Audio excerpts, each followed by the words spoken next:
Hare Krishna, muy buenos días.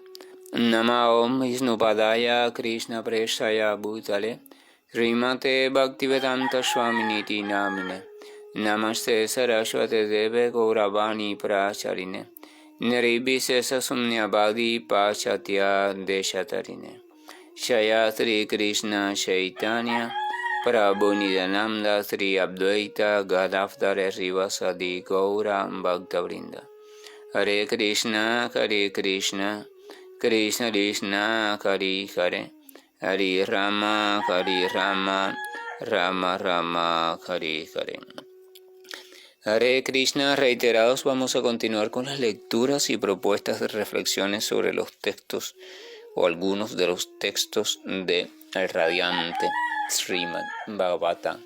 El último texto compartido decía lo siguiente: los trascendentalistas desean eludir todo lo ateo, pues conocen esa situación suprema en la que todo está relacionado con el Supremo Señor Vishnu.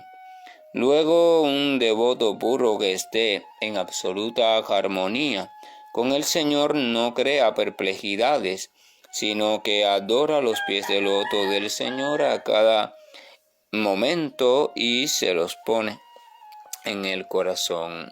Habíamos abordado muy ampliamente la cuestión del entendimiento sobre lo ateo, ¿verdad? Lo ateo y lo religioso, no visto desde ningún concepto institucional o ninguna religión específica, sino visto desde la relación o lo que me funciona en un momento dado o es vivido como un modo de relación o me ayuda a la evocación de la relación y el cultivo de la relación amorosa consciente con el Señor Supremo desde diferentes posturas, sentimientos y entendimientos que van variando e integrándose de modo dinámico en esa continuidad de crecimiento, porque es un continuo de crecimiento.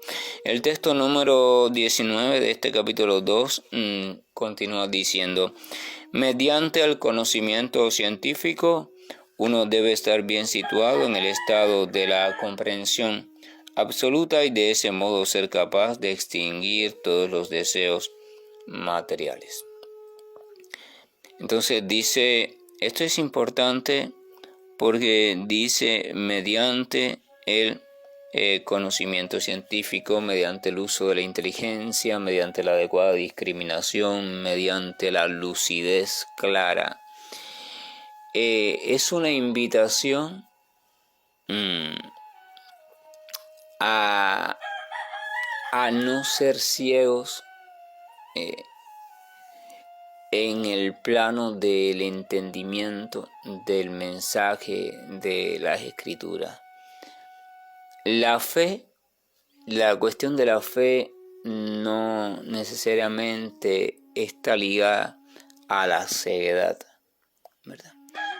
La fe es el punto de partida en tanto es la aceptación de algo que aún no he vivenciado y aún no comprendo, pero sin embargo acepto porque de una forma u otra sé o he entendido que es cierto.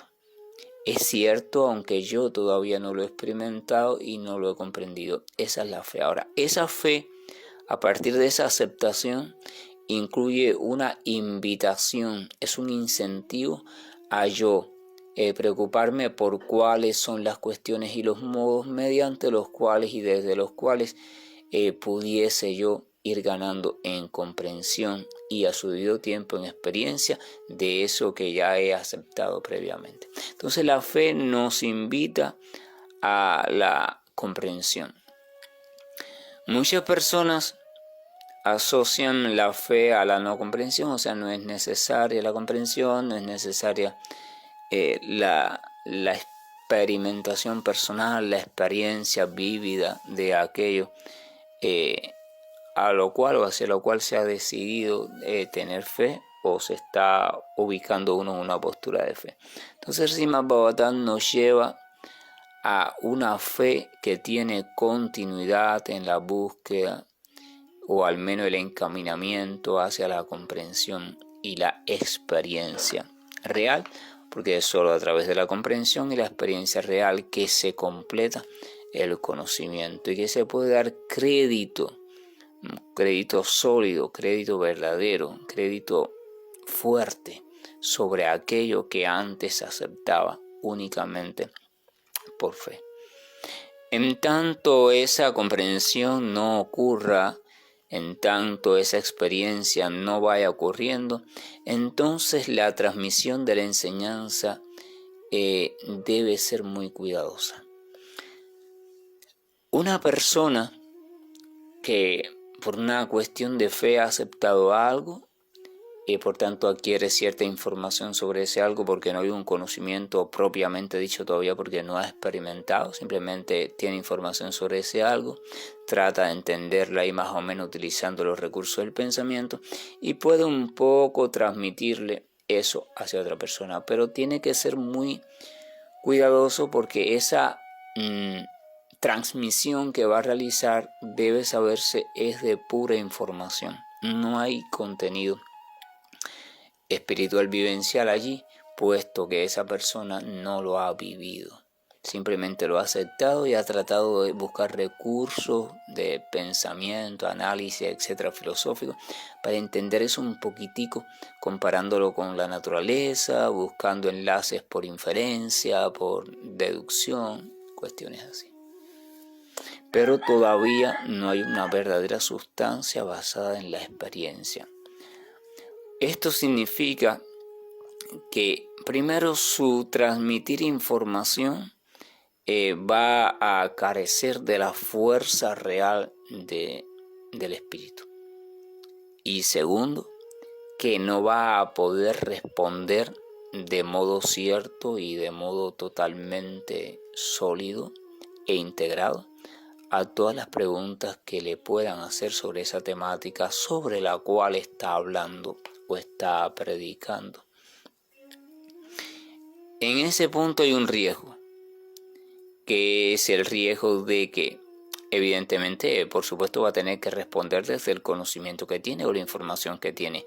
Pero si la información que tiene cae en vacío en el punto al que se refiere la pregunta, entonces simplemente o dice que no tiene información sobre eso, pero que va a intentar buscarla y así le pregunta a otras personas o consulta los libros, o sea, va de nuevo a las autoridades, o simplemente por orgullo no soporta el no tener respuesta y comienza a especular, o sea, viene la especulación mental.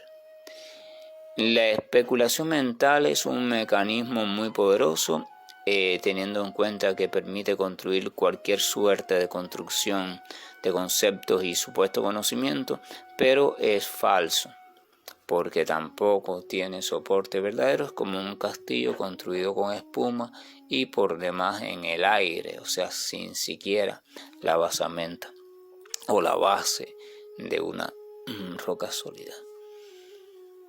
Por eso quedarse en el punto, en la postura de la fe o de la aceptación total o parcial de algo y a partir de allí atreverse a hablar con propiedad sobre ese algo es un comportamiento que, aunque es común en nuestros tiempos, debe ser muy cuidado. Debemos cuidarnos mucho de ese comportamiento.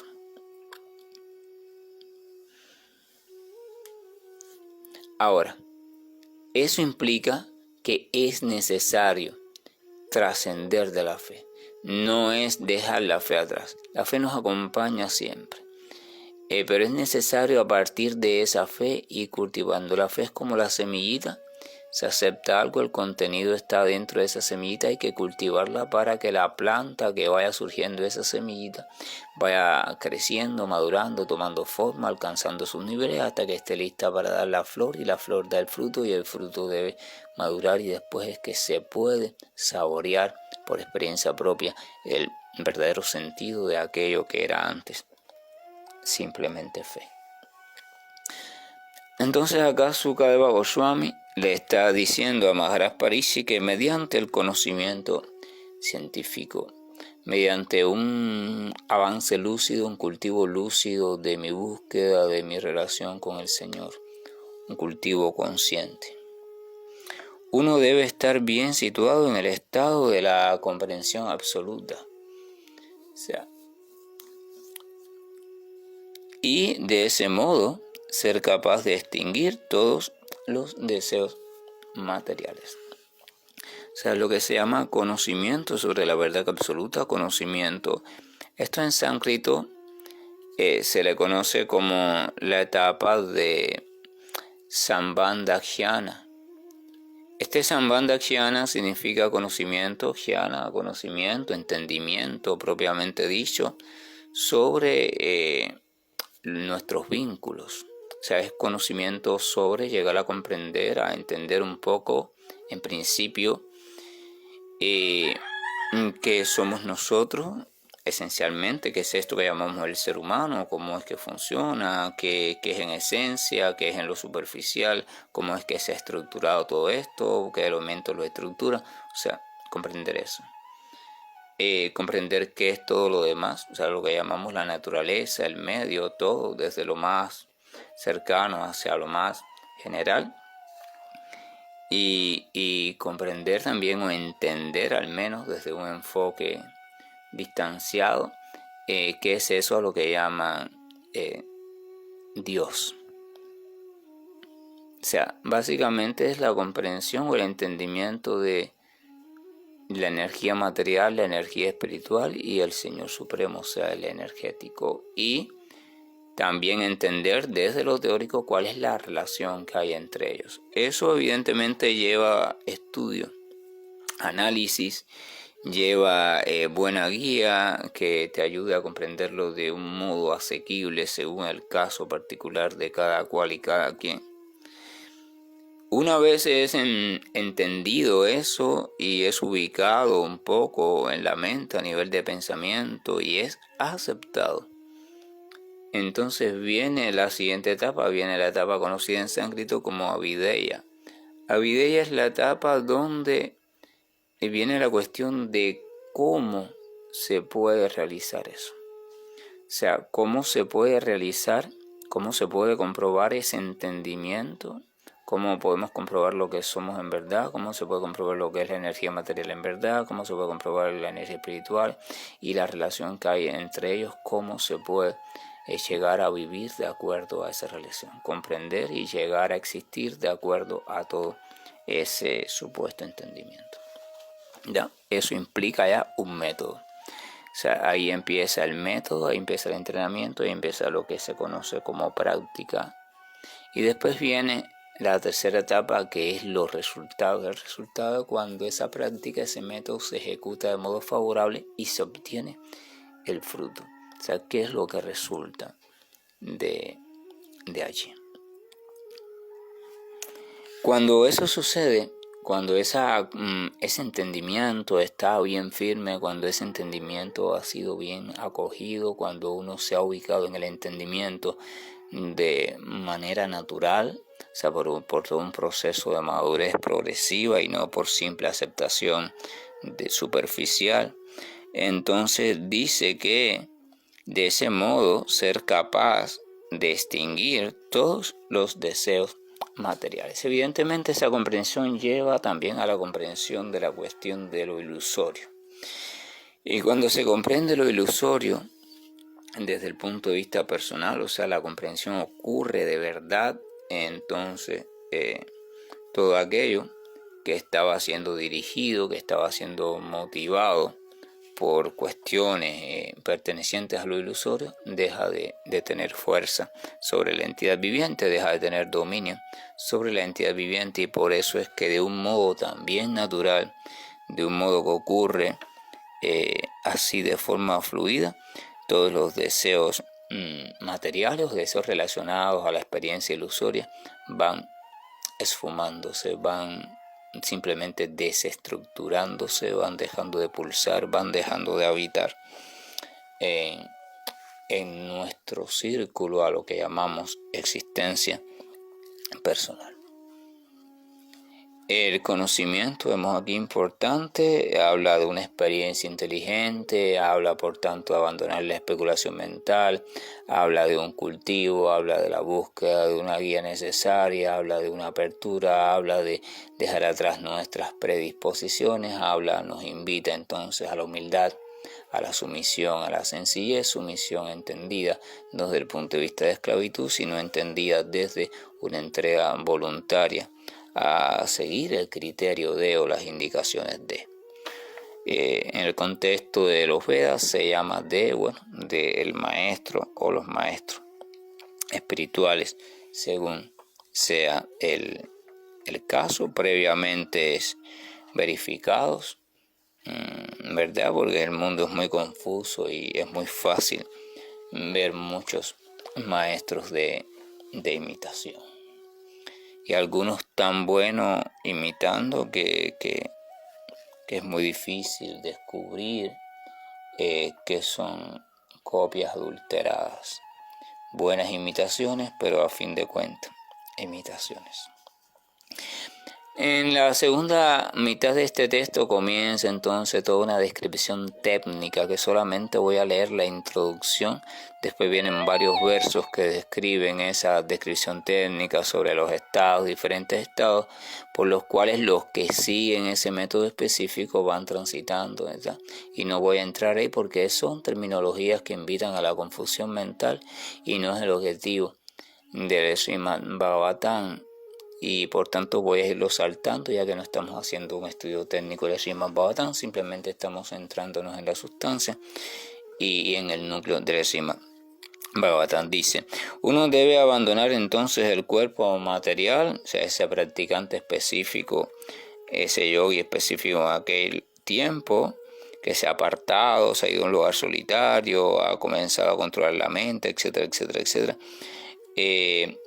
Ya se está situado en profiriendo el sonido Om, y está situado al mismo tiempo también contemplando la virtuosa forma del Señor, comenzando por sus pies, sus tobillos, pantorrillas, etcétera, etcétera. Ya una vez está en esa postura, una vez está alcanzando la posición del Abdoshanti ¿verdad? Allí, entonces dice: uno debe abandonar entonces el cuerpo material, obstruyendo el orificio del aire a través del cual se evacúa el excremento, dice, obstruyendo, presionando ahí con el talón del pie, o sea, está sentado en la famosa posición del loto y uno de los talones cae ahí justo en esa parte inferior del cuerpo. Y entonces allí ocurre una ligera, suave y conscientemente dirigida presión, y con la finalidad de un poco obstruir la circulación, o sea que el aire no se disgregue, el aire vital. Y entonces, y elevando, ahí comienza un proceso consciente de elevación del aire vital o del prana en sus diferentes formas de presentación, elevando el aire de la vida de un lugar a otro. Elevando es un término, por supuesto, que indica ascensión, o sea, va ascendiendo. El aire conscientemente se va llevando, entonces el aire sirve como vehículo, ancla para la conciencia y la mente se colocan allí, y entonces se va elevando mediante la elevación del aire vital por los diferentes niveles, conocidos también como chakras y cosas así en diferentes contextos del lenguaje de los yoga o del yoga. Se va elevando, la conciencia también se va elevando. Esto va a implicar ir cruzando por ciertos estados de conciencia que se van a ir trascendiendo también, etcétera. No voy a meterme en esos enredos porque no es el propósito, repito, del Srimad Bhagavatam. Elevando el aire de la vida de un lugar a otro, pasando por los 6 lugares principales. Ahora voy a saltar hasta el texto número 30, donde el texto número 30 habla, dice, el devoto superando así las formas burdas y sutiles de las coberturas, ya repito, ha sucedido todo un proceso que no he leído, así que ya estamos en otro punto ya bastante distante del anterior. Dice, entra en el plano del ego falso, o sea, del egoísmo, y en ese estado funde las modalidades materiales de la naturaleza, o sea, la ignorancia y la pasión, en este punto de neutralización. Y de ese modo llega al plano del ego relacionado directamente con la bondad material. Después de eso, todo el egoísmo se funde en el Mahatattva o en la sustancia material original no manifiesta, y así es como el devoto llega al punto de la autorrealización pura. O sea, ya no existe, ya no hay rastro tampoco de ego falso, y dice, y así es como se llega al punto de la autorrealización pura. ¿Quién llega al punto de la autorrealización pura? Porque evidentemente el texto está hablando de que se llega. Si se llega, entonces porque algo llega. El ser llega. Ese ser individual, por decirlo así, ya comprendiéndose en la unicidad, pero manteniendo la conciencia del ser como parte de la unicidad, o sea, la individualidad. Entonces llega liberado incluso del ego falso, que es todo vestigio de identidad. Hay un punto importante que tiende a la confusión, que es el establecimiento de una similitud entre existencia e identidad. Existencia o ser e identidad no son sinónimos. O sea, la existencia no depende de la identidad. La ausencia de identidad no compromete la existencia. El ser es primero, y en el ser, en un nivel determinado, es que entonces se da o no se da la identidad. Pero las dos cuestiones no son diferentes. Ahora, la identidad surge en función cuando el ser se identifica, por eso se llama identidad, se identifica con algo. Ese algo, por supuesto, tiene que ser algún tipo de experiencia, la cual él concibe como diferente a él mismo, al propio ser.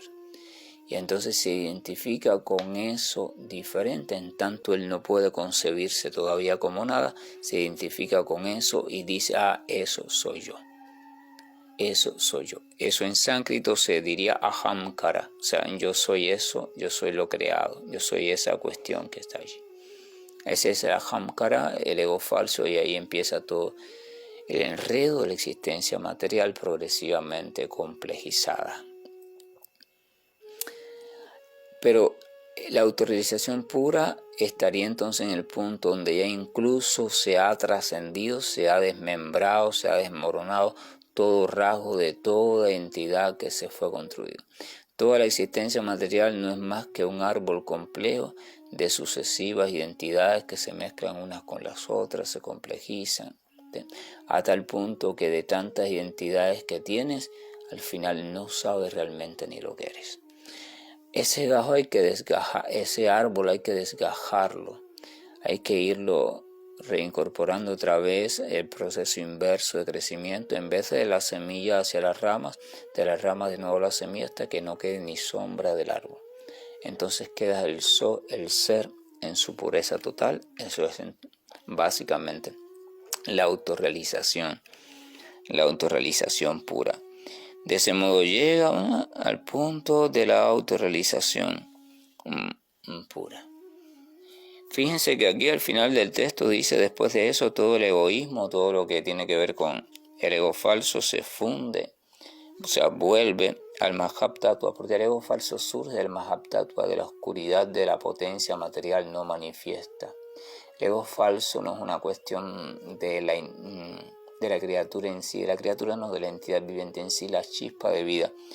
No tiene ego falso, en tanto el ego falso es ignorancia, es carencia de conciencia, y la chispa de vida es potencialmente consciente a plenitud. Entonces el ego falso no puede derivar de la chispa de vida.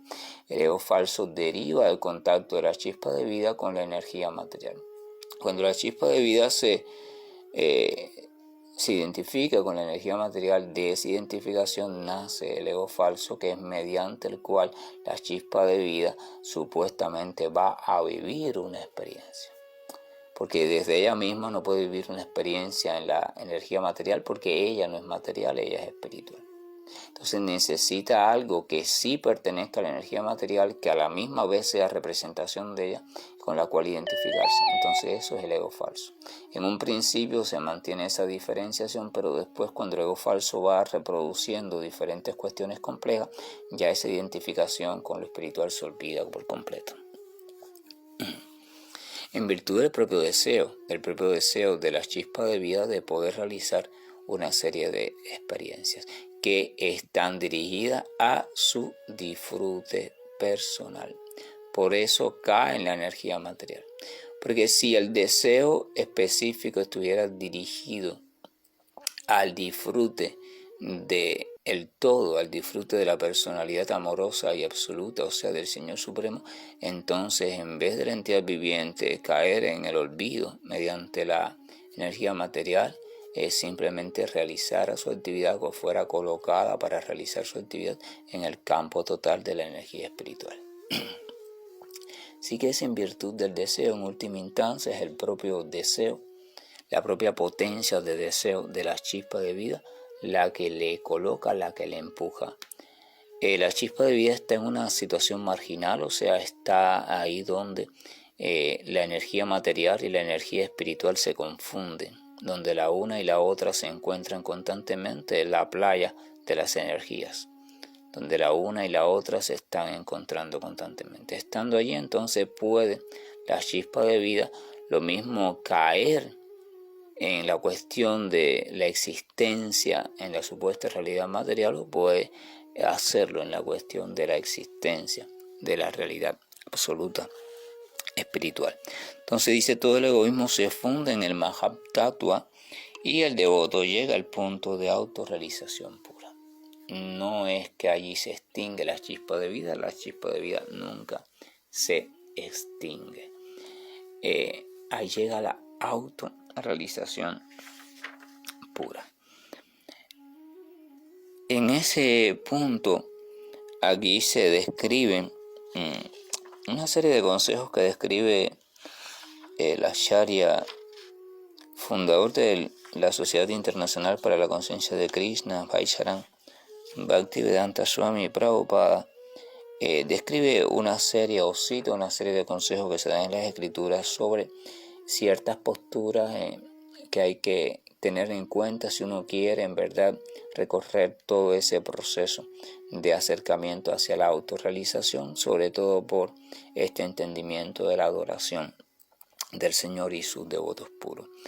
Esos no los voy a compartir, no los voy a comentar ahora, porque son 8 puntos y son 8 puntos que tienen, o sea, invitan a una pequeña reflexión sobre cada uno, al menos una pequeña reflexión, y por eso lo voy a dejar acá. Acá voy a marcar aquí donde me quedé pendiente. Perfecto. Que la gracia y el amor de nuestro Señor nos acompañe, que se vaya permitiendo nuestro corazón la posibilidad de despliegue creciente, despliegue consciente, entrega, sencillez y humildad, para poder ir recorriendo o poder ir vivenciando este recorrer que va desde lo más profundo de la película que estamos viviendo en la oscuridad hasta aquel espacio o aquel estado donde no va quedando nada de esa película, hasta que ya no queda nada y se está listo para percibirse en la potencia viva y para comenzar entonces a participar de la conformación o del avistamiento progresivo de la otra realidad o la otra película, que es la película a la que llaman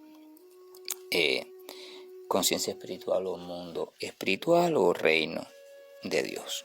Hare Krishna, buen día, y estoy finalizando la grabación. Krishna कृष्ण कृष्ण श्री कृष्ण गोविंद हरे मुरारी जनाथ नारायण वासुदेव श्री कृष्ण गोविंद हरे मुरारी जनाथ नारायण वासुदेव श्री कृष्ण गोविंद